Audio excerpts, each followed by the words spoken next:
Like and subscribe and click the bell icon to get new video updates.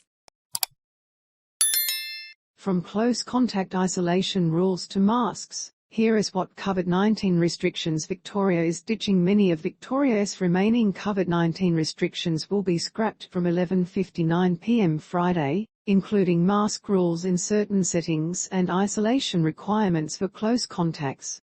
Health Minister Martin Foley said the state was able to make the suite of changes because Victoria was one of the most vaccinated places in the world, with more than 2/3 of the eligible population now triple vaxxed.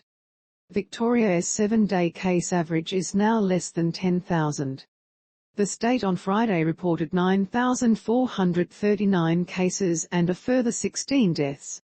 Earlier this week, Mr. Foley said the peak of the latest Omicron wave had passed. Only the most important of settings remain, he said. Here is your guide to what is changing across the state this weekend, and what isn't. What rules are changing? One of the most significant changes is the scrapping of the requirement for close contacts of a positive case to isolate for 7 days, a rule which has been in place since COVID-19 came to Australia. Close contacts are defined as those who have spent more than 4 hours in a home-like setting with a positive case. From this weekend, close contacts will need to test negative on RATs on 5 of the 7 days that would have previously been the isolation period. After recovering, covered cases won't have to undergo testing or quarantine again for 12 weeks, up from 8. They'll also need to wear masks indoors and avoid sensitive settings like hospitals and aged care facilities. As for mask mandates, they reset to go in schools, early childhood settings, hospitality, retail and at events. At hospitality venues, patrons won't need to show they have been vaccinated, and checking in via the Service Victoria app will become a thing of the past. Life will be a bit easier for travellers, with the removal of the requirement to get a PCR test or RAT upon arrival in the country. Unvaccinated arrivals will no longer need to complete 7 days quarantine, and unvaccinated aircrew won't need to get tested before departure. In hospitals, visitor restrictions will be removed except for mask requirements, but health services will be able to set their own rules. Workplaces won't need to notify each potentially exposed worker if someone tests positive, but individuals will still need to notify their workplace and social contacts. What rules are still in place? Unsurprisingly, positive cases will still need to isolate for 7 days after their diagnosis. Face masks must still be worn on public transport and in airports, and by workers in aged care and sensitive health and justice settings.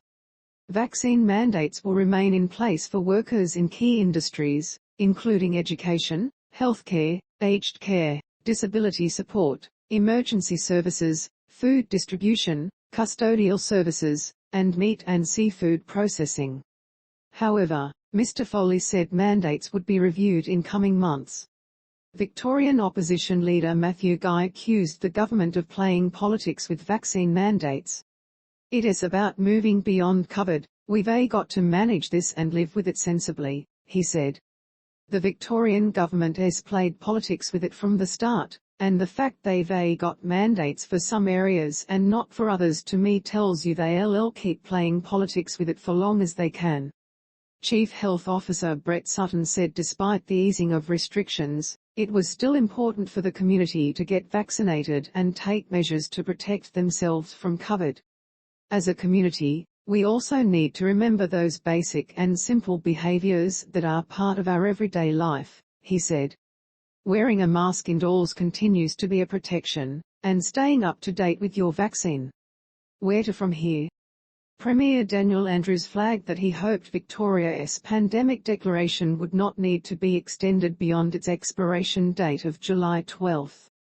I don't know what expert advice I am going to get in the days leading up to the 12th of July, he said. It is my hope that we don't need that, or we see something less than that, or we need some other arrangement. That'd be terrific.